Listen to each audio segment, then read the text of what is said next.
Hello friends, welcome back to my channel SRK drama explain. Friends, ये video मैं लोगों के एंटरटेनमेंट के लिए बनाती हूँ, so please watch full, share, subscribe and like this video.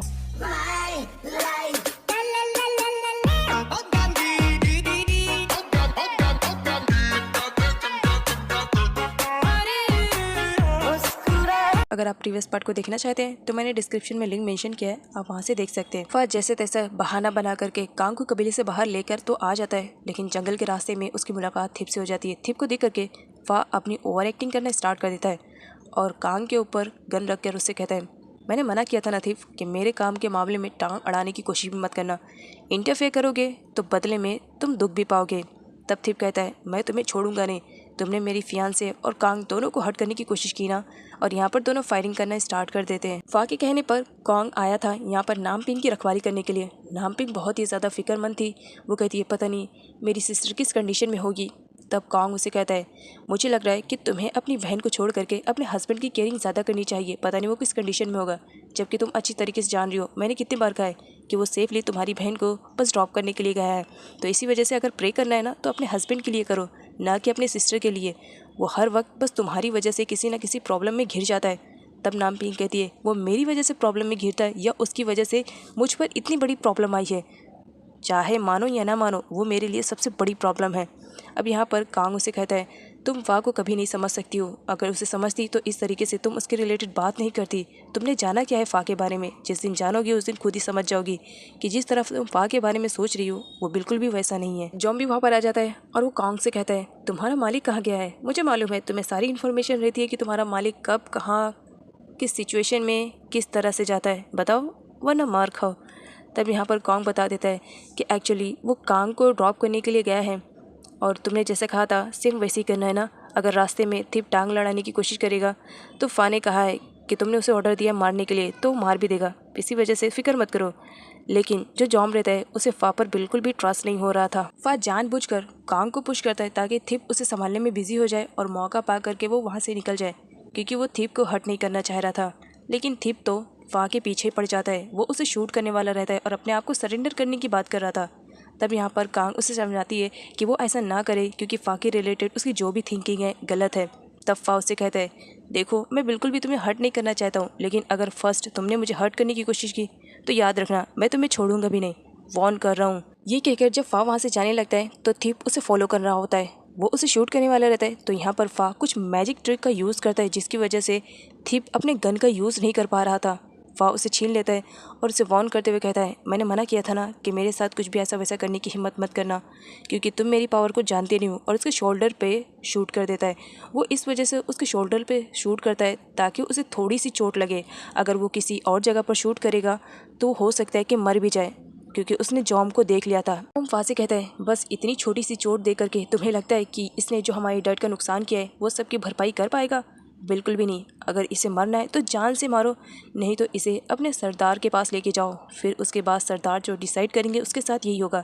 यही कहकर वो दोनों उसे पकड़ करके वहाँ से लेके जाने लगते हैं। फा थिप की जान बचाना चाह रहा था, इसी वजह से वो जानबूझ करके उसे पानी में गिरा देता है। लेकिन यहाँ पर थिप तो बिल्कुल भी समझने की कंडीशन में नहीं था। बस उसका टारगेट था किसी भी तरह फा को अरेस्ट करना। फा यहाँ पर कोई चीज़ उसे चुभाना चाह रहा था, लेकिन जॉम अपनी गन निकाल लेता है और कहता है, बस बहुत हुआ, इस थिप को अब मैं यहीं पर शूट कर दूंगा। तब थिप कहता है, इतनी आसानी से थोड़ी मुझे मार सकते हो, एक पुलिस ऑफिसर हूँ, वापस तुमसे बदला लेने के लिए ज़रूर आऊँगा। तब यहाँ पर जॉम को गुस्सा आता है और वो शूट करने वाला रहता है, लेकिन फा थिप की जान बचाने के चक्कर में उसे पानी में गिरा देता है, जिसकी वजह से थिप की बॉडी तो वहाँ पर नहीं मिलती है। तो यहाँ पर इन लोगों को लगता है कि थिप कहीं मर तो नहीं गया है। तभी वहाँ पर ऑफिसर भी पहुँचता है और उसने सारी सिचुएशन को अपने आंखों से देखा था। इधर नामपिंग, थिप और कांग दोनों को ही लेकर के कुछ ज़्यादा ही टेंशन में थी। तब यहाँ पर कांग उसे कहता है, इतना टेंशन लेने की ज़रूरत नहीं है, बस थोड़ी देर में बॉस आ जाएंगे और देखना वो तुमसे कहेंगे कि उन्होंने सेफली कांग को उसके घर पे ड्रॉप कर दिया है। तब यहाँ पर नामपिंग कहती है, आई होप जैसे तुम मुझसे कहने की कोशिश कर रहे हो वैसे ही हुए तो बेटर रहेगा। पीछे से जॉम खतरनाक वाली स्माइल लेकर के आता है और नामपिंग से कहता है, आज तो पार्टी होनी चाहिए, खुशखबरी ही इतनी बड़ी है, समझ में नहीं आ रहा कहाँ से शुरू करूँ कहाँ से ख़त्म करूँ। ओहो, आई एम सो हैप्पी। तब नामपिंग उसे कहती है, ऐसी भी क्या बात हो गई जिसकी वजह से तुम इतने ज़्यादा खुश हो रहे हो? तब यहाँ पर जॉम उसे कहता है, फाइनली आज जो तुम्हारा फियांसे था ना थिप, उसे मैंने मार दिया है। नामपिंग कुछ टाइम के लिए शॉक में तो रहती है, लेकिन फिर भी उसे ट्रस्ट नहीं हो रहा था। तो वो फा से कहती है, क्या जो जो कुछ भी कह रहा है क्या सच कह रहा है? क्या सच में तुम लोग ने थीप को मार दिया है? अब यहाँ पर फा उसे ये बताना चाह रहा था कि वो ऐसा बिल्कुल भी नहीं चाह रहा था, लेकिन सिचुएशन ही कुछ इस तरह से क्रिएट हो गई कि उसे वो काम करना पड़ा। तब यहाँ पर नामपिंग उसकी खामोशी को देख करके समझ जाती है और कहती है, मैं समझ गई, इसका मतलब तुम दोनों ने मिल करके मेरे प्यार को मार दिया है, मेरी फियांसे को मार दिया है। तुम सच में किसी क्रिमिनल से कम नहीं हो। मैंने कहा था, सच कहा था, तुम डेवल हो, तुम किसी के प्यार के लायक नहीं हो, क्योंकि तुम्हें प्यार के इंपॉर्टेंस मालूम ही नहीं है। तुम्हारी लाइफ में कोई ऐसा है ही नहीं जिससे तुम प्यार करते हो। अगर किसी से प्यार करते सच्चा तो समझ में आता है कि जब एक दूसरे से बिछड़ते हैं तो कितनी ज़्यादा तकलीफ होती है। नामपिंग को इतना ज़्यादा रोते हुए देख करके फा उसे समझाता है और उसे एक्सप्लेन करने की कोशिश करता है कि उसने थिप को नहीं मारा है, बल्कि जॉम ने थिप को मारा है। नामपिंग उसकी बातें बिल्कुल भी सुनने की कंडीशन में ही नहीं रहती है। वो उस पर गुस्सा करने लगती है और कहती है, फा सच बता रही हूँ, इस काम के लिए मैं तुम्हें कभी भी माफ़ नहीं करूँगी। तुमने मेरे प्यार को मुझसे छीन लिया। इतना तुम्हें मालूम था कि मैं उसकी फियांसी हूँ, लेकिन फिर भी तुमने उसे मारा। I hate you. Next scene में दिखाया जाता है ऑफिसर के थ्रू जब यहाँ पर कांग को मालूम पड़ता है कि थिप मर चुका है और उसकी डेड बॉडी भी नहीं मिल रही है, तो कांग की सिचुएशन तो बहुत ही ज़्यादा ख़राब हो जाती है, क्योंकि कांग तो सच में थिप को लाइक करती थी और जब थिप के मरने की खबर उसके कानों तक पहुंचती है तो वो एकदम शॉक्ड हो जाती है। उसे कुछ भी समझ में नहीं आ रहा था कि वो करे तो क्या करे, बस रोए जा रही होती है। तब यहाँ पर ऑफिसर उसे समझाता है कि वो ना रोए। नेक्स्ट सीन में दिखाया जाता है यहाँ पर अब नामपिंग को जैसे तैसा मालूम पड़ गया था कि थिप को मार दिया गया है, तो इसी वजह से वो बहुत ही ज़्यादा गुस्से में थी। सरदार के पास उसे लेकर आया जाता है। सरदार को भी मालूम पड़ चुका था कि कोई नहीं, थिप की रियल फियांसे ये लड़की ही है। तो यहाँ पर वो सारे लोगों से कहता है, अब जब कि थिप मर चुका है हमारे लिए बहुत बड़ी न्यूज़ है, तो इसके लिए मैं आज कबीले में पार्टी ऑर्गेनाइज़ कर रहा हूँ, सारे लोग आएंगे। ये बात सुन करके नामपिंग को गुस्सा आता है कि मेरे फियांसे को मार करके ये लोग पार्टी कर रहे हैं। नामपिंग एक घायल शेरनी की तरह सरफान पर झपट पड़ती है उसे मारने के लिए, लेकिन बीच में फा आ जाता है। फा इन सिचुएशन को संभालते हुए नामपिंग से कहता है कि वो ये सब ना करे बल्कि सॉरी कह दे सरफान से। अब यहाँ पर सरफान नामपिंग से कहता है, आज मैं बहुत ही ज़्यादा खुश हूँ, तो इसी वजह से मैं तुम्हें माफ़ कर दे रहा हूँ, लेकिन अगर यही कोई और दूसरा वक्त रहता है तो सच बता रहा हूँ अभी तुम्हें कोड़े लगवाता, अभी तुम्हें पनिशमेंट देता। लेकिन खैर कोई बात नहीं, आज मेरा दिल बहुत ही ज़्यादा खुश है और इस खुशी को मैं इंजॉय करना चाहता हूँ। तब नामपिंग को गुस्सा आता है और वो उससे कहती है, सच में तुम बहुत ही वाहियात किस्म के हो। मैं तो यहाँ पर मजबूर हूँ जो तुम्हारी इस हंसी को सुने जा रही हूँ, लेकिन प्रे करूँगी कि एक वक्त तुम्हारा आए और तुम इस तरह से तिल तिल कर मरो और तुम्हें कोई पानी देने वाला भी ना रहे। उस वक्त देखना मैं हंसने की कोशिश भी करूँगी। फा को दिखाया जाता है वो नामपिंग की तरफ से सरदार को सॉरी बोल करके वहाँ से चला जाता है, बिकॉज कुछ भी हो वो सरदार की रिस्पेक्ट तो बहुत करता है। यहाँ पर सरदार बहुत ही ज़्यादा खुश था और सारे लोगों को पार्टी ऑर्गेनाइज करने के लिए कहता है कि जिसका जो दिल बोले आज वो कर सकता है, बिकॉज आज सरफान बहुत ही ज़्यादा खुश था। नामपिंग बेचारी उसकी तो दुनिया ही उजड़ चुकी थी जब उसे मालूम पड़ता है कि थिप को मार दिया गया है। यहाँ पर वो अपसेट बैठी बस रो रही होती है। तब फा आता है और उसे कहता है, इस तरह से कमज़ोर बनती रहोगी ना तो हर कोई तुम्हारा फ़ायदा उठाएगा। ज़्यादा कमज़ोर बनने की ज़रूरत नहीं है, स्ट्रॉन्ग बनो, लोगों का सामना करना सीखो। तब यहाँ पर नामपिंग उसे कहती है, मुझे ज़्यादा एडवाइस देने की ज़रूरत नहीं है, तुम ही मेरी लाइफ के सबसे बड़े डेवल हो। तुम्हारी वजह से आज मेरी प्रॉब्लम कितनी ज़्यादा बढ़ती जा रही है ये तुम्हें भी आइडिया नहीं है। तो मेरी लाइफ में जो भी सारी प्रॉब्लम्स है ना, उन सब की वजह तुम हो। तुम्हारी वजह से ही ये सब स्टार्ट हुआ था। न तो मुझे किडनैप करके यहाँ पर लेकर आते, न हमारी शादी होती, न थिप हमें फॉलो करता और ना ही उसकी जान जाती। सच में तुम ही उसके कातिल हो। नामपिंग के वहाँ से जाने पर कांग को दिखाया जाता है, वो आता है। तब थिप कहता है, क्या तुम दोनों ने सारी बातें सुन ली? तब कांग कहता है, सारी तो नहीं सुनी, बस उतना ही सुन लिया जितने में ये समझ में आ गया कि तुम दोनों के बीच में फाइटिंग चल रही थी। आखिर किस मैटर पे तुम दोनों की फाइटिंग चल रही थी? तुम दोनों नए नए वाले कपल हो और इस तरह से फाइटिंग करोगे तो बताओ क्या होगा। फा यहाँ पर बता देता है कि वो थिप को मारना नहीं चाह रहा था, अगर वो ऐसा नहीं करता तो जॉम के हाथों वो ज़रूर मर जाता, लेकिन मुझे अभी पता नहीं है कि उसकी डेड बॉडी मिली भी कि नहीं मिली। कॉन्ग को फा के रिलेटेड सब कुछ मालूम था कि ये पुलिस ऑफिसर से मिला हुआ है। तब वो कहता है, अगर पुलिस ऑफिसर्स को लगा कि तुमने जानबूझ करके मारा तो बताओ क्या होगा। अंकल डैन ऑफिसर्स के पास आते हैं और वो थिप के रिलेटेड बातें कर रहे होते हैं, क्या थिप के बारे में उन्हें कुछ भी इन्फॉर्मेशन है। तब यहाँ पर ऑफिसर बताता है कि थिप के बारे में कुछ भी इन्फॉर्मेशन नहीं मिली और ना ही पता चल पाया कि थिप जिंदा है या मर गया, क्योंकि अभी तक उसकी डेड बॉडी हमें नहीं मिली है। तब अंकल डैन कहते हैं, थिप बहुत ही होनहार पुलिस ऑफिसर था, अब पता नहीं वो जिंदा है भी कि नहीं, लेकिन इसके बारे में इसकी फैमिली को बता देना चाहिए। नेक्स्ट दिन में फा को दिखाया जाता है घर वापस आने के बाद वो थोड़ा सा फ्रेश हो रहा था और फेस वॉश कर रहा होता है। उसे तो कुछ आइडिया नहीं था कि थोड़ी देर बाद उसके साथ क्या होने वाला है। पीछे से नामपिंग आती है बड़ी शांति में और आते ही नाइफ से फा पर अटैक कर देती है, लेकिन फा को अपने आप को बचाने तो आता था, वो अपने आप को बचा लेता है और नामपिंग से कहता है कि क्या वो साइको हो गई है जो इस तरह की हरकतें कर रही है। तब नामपिंग कहती है कुछ ऐसी समझ लो, साइको हो गई हूँ, पागल हो गई हूँ, ये सब कुछ तुम्हारी वजह से हुआ, तुमने मुझे कहीं का नहीं छोड़ा और मेरे फियांसे को भी मार दिया, तो इसी वजह से अब मेरा बदला रहेगा कि मैं तुम्हें मारूं। तुम्हें मारने के बाद मुझे शांति मिल जाएगी, और मिले भी क्यों ना, क्योंकि तुम्हें मारने के बाद फिर मैं अपने आप को मार लूँगी, क्योंकि फिर इस दुनिया में मेरा कोई नहीं रह जाएगा। मैं जिससे प्यार करती थी तुमने उसे भी नहीं छोड़ा, मेरी जीने की कोई वजह ही नहीं है। तब यहाँ पर फा सडनली नामपिंग को पुश करते हुए उसे कहता है क्या सच कह रही हो, तुम्हारे पास जीने की वजह नहीं है? मैं तुम्हारा हस्बैंड हूँ, मैं तुम्हारे साथ जो चाहे वो कर सकता हूँ, और अगर मैं कहूँ कि मैंने ऐसा कुछ भी नहीं किया तब तुम क्या करोगी? नामपिंग उस पर बिल्कुल भी ट्रस्ट नहीं करती है और पुश करके वहाँ से चली जाती है। तो फा को लगता है कि नामपिंग अपसेट है, कुछ टाइम बाद उससे बात करेगा तो हो सकता है सिचुएशन सही हो जाए, लेकिन नामपिंग तो अंदर जा करके सीधा गन लेकर आ जाती है और फा को धमकी देने लगती है कि सच कह रही हूँ, मैं तुम्हें शूट कर दूंगी। फा काफ़ी टाइम से नामपिंग की इन सारी हरकतों को बर्दाश्त कर रहा था, अब उसका भी सर चढ़ जाता है और वो नामपिंग के पास आता है और गन को अपने ऊपर रखते हुए कहता है मारना चाहती हो ना, फिर मार दो, अगर मुझे मार करके तुम्हें चैन मिलता है तो यही सही। तब यहाँ पर नामपिंग कहती है पता नहीं क्यों मैं तुम्हें कब से मारने की कोशिश कर रही हूँ, लेकिन मेरे अंदर से हिम्मत ही नहीं बन रही है कि मैं तुम्हें मार सकूँ। पता नहीं क्या मुझे हो गया है, मैं मारने की कोशिश भी करना चाह रही हूँ लेकिन मैं तुम्हें मार नहीं पा रही हूँ, आखिर क्या वजह है, मुझे कुछ भी समझ में नहीं आ रहा, मैं क्या करूँ। और ये कहते हुए वो ज़मीन पर गिर जाती है।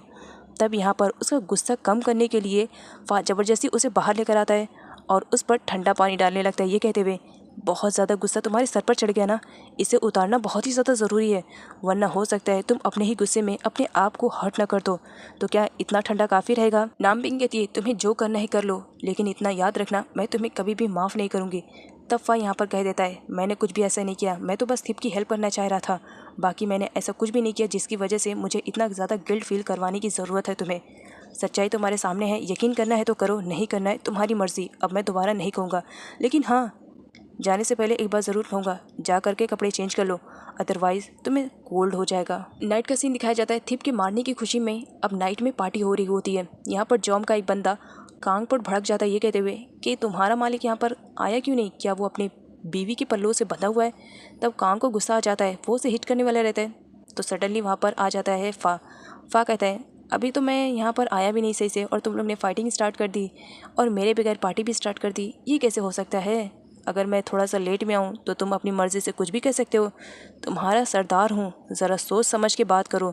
तब यहाँ पर जॉम आता है और सिचुएशन को हैंडल करता है, क्योंकि गलती उसके ही बंदी की रहती है। जॉम यहाँ पर सारे कबीले वालों के सामने फा की इंसल्ट करना चाह रहा था, तो इसी वजह से वो फा को टीज करते हुए कहता है तुम तो यहाँ पर आ गए हो, क्या अकेले आए हो? भाभी कहाँ है? भाभी को भी लेकर आओ, सारे लोगों को देखना है कि भाभी का रिएक्शन क्या रहता है, हमारे साथ पार्टी तो करे। तो सारे लोगों के फोर्स करने पर यहाँ पर फा आ जाता है नामपिंग को ले जाने के लिए। तब नामपिंग गुस्सा करने लगती है और उससे कहती है तुम्हें क्या लग रहा है मैं उस पार्टी में जाने के लिए मरी जा रही हूँ? अरे मैं उस पार्टी में कभी जाऊँ ना, और तुम मुझे ले जाने के लिए आए हो, जबकि तुम अच्छी तरीके से जान रहे हो कि वो पार्टी क्यों ऑर्गेनाइज की गई है। तो फा नामपिंग को शांत करते हुए कहता है मैं तुम्हारी सिचुएशन को अच्छी तरीके से समझ सकता हूँ, लेकिन अगर तुम्हें किसी से बदला लेना है तो इसके लिए पहले खुद को स्ट्रांग बनाना पड़ेगा, और खुद को स्ट्रांग बनाने के लिए तुम्हें मेरे साथ चलना पड़ेगा। फा के फोर्स करने पर नामपिंग वहाँ पर आ जाती है, जहाँ पर जॉम बहुत ही ज़्यादा ड्रिंक कर रहा होता है, क्योंकि उसे बहुत ही ज़्यादा खुशी थी कि उसने नामपिंग के फियांसे को मार दिया है। अब जब नामपिंग आती है तो जॉम यहाँ पर अपनी उल्टी सीधी हरकतें करना स्टार्ट कर देता है। वो उसके आंखों से आंसू देखना चाह रहा था, उसे बदला लेना चाह रहा था कि उसने फा के साथ क्यों शादी की, जबकि वो उसे इतना ज़्यादा लाइक करता है। यहाँ पर वो नामपिंग को फोर्स करने लगता है और उसे कहता है अब इतनी बड़ी पार्टी ऑर्गेनाइज़ की है और भाभी मेरी ड्रिंक ना करे तो पार्टी का मज़ा थोड़ी आने वाला है। क्यों सारे लोगों बताओ, भाभी को ड्रिंक करना चाहिए कि नहीं करना चाहिए? तब सारे लोग एक ही साथ चेयरअप करने लगते हैं कि सच में नामपिंग को ड्रिंक करना चाहिए। नामपिंग भी ड्रिंक करती है और कुछ टाइम के बाद जब नशा होता है तो सारे लोग तो वहाँ पर लदे पड़े रहते हैं, किसी को कुछ भी होश नहीं था। बट यहाँ पर फा को दिखाया जाता है वो नॉर्मल रहता है और नामपिंग को वहाँ से लेके जाने लगता है। तब बीच रास्ते में नामपिंग फा से कहती है एक मिनट, मुझे वॉशरूम के लिए जाना है और आई कांट वेट, मैं वेट नहीं कर सकती हूँ। तब यहाँ पर फाव से कहता है चलो ना, बस थोड़ी देर में हमारा रूम आ जाएगा, जाकर के फ्रेश हो जाना। तब नामपिंग कहती क्या तुम साइको हो? मुझे बहुत ज़ोर से आई है, मुझे जाना है और अब भी जाना है वॉशरूम के लिए। तब फा कहता है अच्छा ठीक है तुम जाओ और मैं यहाँ पर तुम्हारा वेट कर रहा हूँ। नामपिंग वहाँ से जाती है, बट वो सब नाटक कर रही थी। एक्चुअल में वो तो यहाँ पर आई थी जॉम को मारने के लिए जान से। उसके हाथ में नाइफ था और निशाना जॉम पर था। वो जॉम पर जैसी चाकू से हमला करती, पीछे से वहाँ पर फा जाता है और सडनली उसे पकड़ करके वहाँ से लेकर चला जाता है और नामपिंग से कहता है ये कौन सी हरकतें थी, क्या तुम्हें लगता है कि जॉम को मारना इतना आसान है? इतनी आसानी से जॉम मर जाएगा? तो तुम बहुत ही ज़्यादा गलत समझ रही हो। उसके पास काली शक्तियाँ भी है, उसे मारना इतना आसान नहीं है। अगर मारना चाहती हो तो पहले खुद स्ट्रांग बनो, उसके बाद ही मारना। नामपिंग बहुत ही ज़्यादा अपसेट हो जाती है कि जिसने उसके फियांसे को मारा वो उसे भी नहीं मार सकती है, लेकिन अचानक से उसे वोमिटिंग स्टार्ट हो जाती है और वो बेहोश हो जाती है। यहाँ पर फा को दिखाया जाता है जब नामपिंग बेहोश थी तो वो उसकी फुल केयरिंग करता है, क्योंकि फा नामपिंग के साथ रहते रहते अब उसे लाइक करने लगा था, लेकिन ये बात वो उससे शेयर नहीं करना चाह रहा था। वो उसकी रात भर केयरिंग करता है और केयरिंग करते करते कब वो उसके पास हो जाता है उसे भी कुछ आइडिया नहीं रहता है। इधर नामपिंग को दिखाया जाता है जो किसी से छुप कर भाग रही होती है, क्योंकि जॉम उसके पीछे पड़ा हुआ था और वो उसे जान से मार देने वाला था। नामपिंग अपनी जान बचा करके जब भाग रही थी तब वो थीप को देख लेती है। वो थीप को होश में लाने की कोशिश करती है, लेकिन थीप होश में तो आता है और अपने सामने नामपिंग को देख करके सडनली वो वहीं पर बेहोश हो जाता है। नामपिंग जोर से चिल्ला करके बैठती है, उसके चिल्लाने की वजह से फा की भी नींद टूट जाती है और वो अपनी गन लेकर के हर जगह ढूंढने लगता है कि कौन है, किसकी वजह से फा इतनी ज़ोर से चिल्लाई। तब फा यहाँ पर नोटिस करती है कि कल रात तो उसने कपड़े पहने थे, अभी उसके कपड़े हैं ही नहीं। और फा की भी कंडीशन कुछ इस तरह से रहती है जिसे देखने के बाद उसे बुरा लगना चाहिए, लेकिन आज उसे बिल्कुल भी बुरा नहीं लग रहा था। इस बात पर फा उस पर हंसने लगता है। यहाँ पर नामपिंग उसके ऊपर पिलो फेंकती है। नेक्स्ट सीन में दिखाया जाता है यहाँ पर नामपिंग उसे ब्लेम दे रही होती है कि तुमने फिर से मेरे साथ गलत किया ना, जबकि तुम्हें अच्छी तरीके से मालूम है कि मैं इन सब के लिए रेडी नहीं हूँ। तब फा कहता है गलती मेरी नहीं है, कल नशे में कौन था? तुमने मेरे साथ ये सब किया। मैं तो यहाँ से बचकर जाने की कोशिश कर रहा था, लेकिन तुमने मुझे यहाँ से जाने ही नहीं दिया, और जो कुछ भी हुआ इसमें तुम्हारी गलती है क्योंकि तुमने मुझे फोर्स किया था, मैंने नहीं। तब नामपिंग को गुस्सा आता है और वो फा से कहती है सच में क्या मैं ऐसा कर सकती हूँ? फा के हाँ बोलने पर वो उसे पिलो से मारती है और कहती है मैं ये भी कर सकती हूँ, जिसकी वजह से फा वहाँ से हंसते हुए चला जाता है। नेक्स्ट सीन में नामपिंग को दिखाया जाता है, वो देखती है कि जॉम के कुछ गुंडे एक लड़की को उठा करके ज़बरदस्ती वहाँ से लेके जा रहे हैं।